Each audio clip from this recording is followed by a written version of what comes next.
Hello and welcome to Awful Commentary. Today we are making a Fallout 4 build for Marvel's newest Netflix character, Luke Cage. I guess you guys haven't heard about me.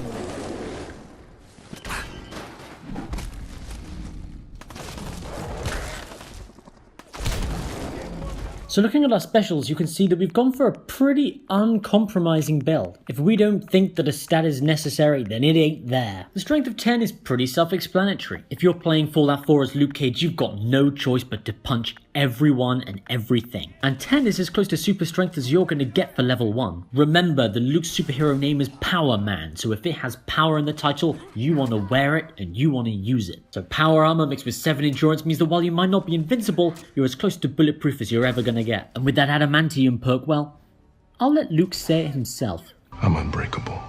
Now the next stat of 7 charisma might stop and turn some heads. To begin with, you might be thinking, but isn't Luke Cage just a big tough guy? I mean, he's no Kilgrave, is he? Sorry Jessica, I'm sorry. But we think that the charisma stat differs to the others in that this is the roleplay one that you want to be using most throughout the course of the game. The character of Luke Cage was created as somebody who was there to look out for his city, to look out for his people. And considering his numerous team-ups and partnerships, inspirational charisma 8 is probably what you want to be heading towards once you're using the special book.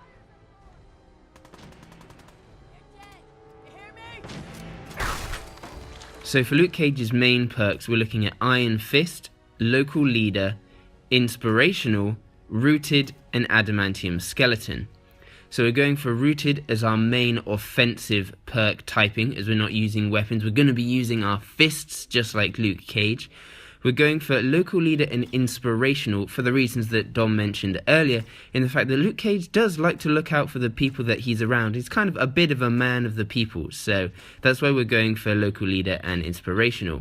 We've gone Rooted for kind of gameplay reasons, as it's one of the most effective and powerful perks for a melee build, giving you incredible damage resistance and increased damage output when you're standing still. And then we've gone for Adamantium Skeleton to help further represent his unbreakable skin. So with Adamantium Skeleton, we're going to be stopping ourselves from getting our limbs crippled.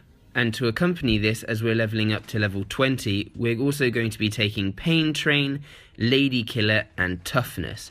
We're going to be using Toughness early on because this is a melee build, so we are going to be taking a lot of damage. And whilst Toughness may not be a perk that I would take in many builds because it's just giving you that little bit of extra damage protection, for this build, and again to help reinforce the fact that he is supposed to have unbreakable skin, we think Toughness is going to be pretty useful, especially in those early levels.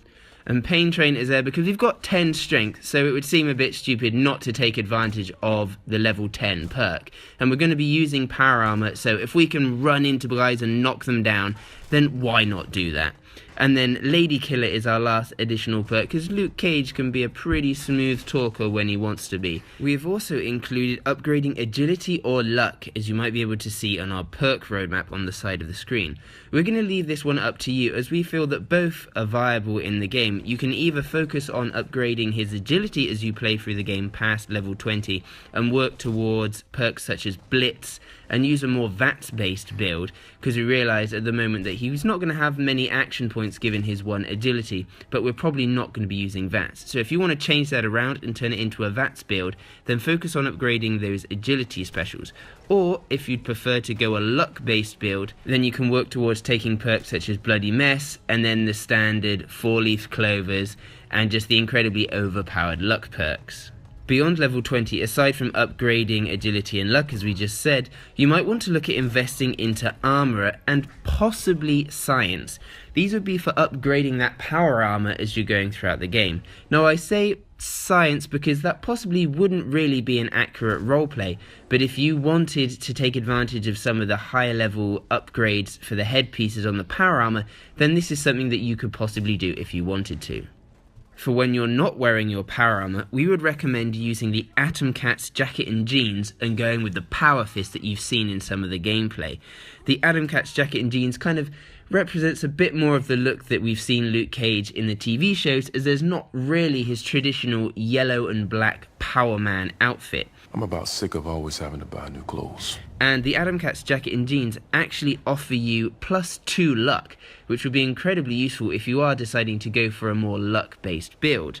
And there is actually a special variation of the Atom Cat's jackets, Zeke's jacket and jeans, which you can get by doing a few missions at the Atom Cat's garage, which actually has +4 unarmed and +1 charisma, which is pretty much perfect for our Luke Cage build. Now, I already mentioned a little bit about the power armor regarding science, and we're kind of just using the power armor to further reinforce his unbreakable skin that obviously you can't really get in the game. So, you made Luke Cage. Congratulations! Now what the hell are you going to do with him? Well, if we're drawing inspiration from the comics, the TV shows and other media, it's actually pretty simple. There is a whole storyline in the comics about Luke Cage and Jessica Jones' child being kidnapped, and Luke Cage goes on like a revenge spree and...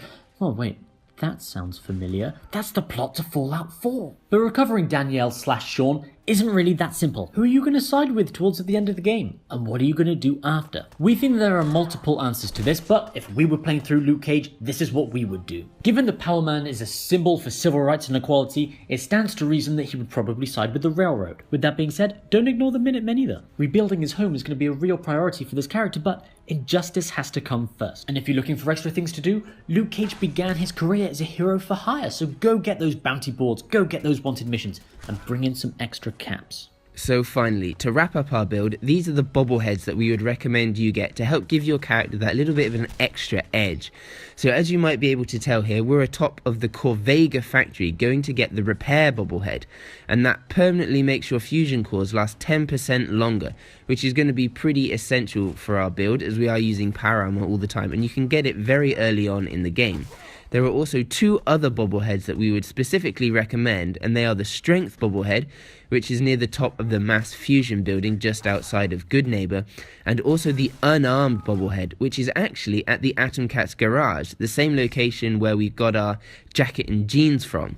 And the Unarmed bobblehead is on the front of a car inside of the garage. So as you're doing a few missions there to get the special Zeke's jacket and jeans, you can also pick up the Unarmed bobblehead as well.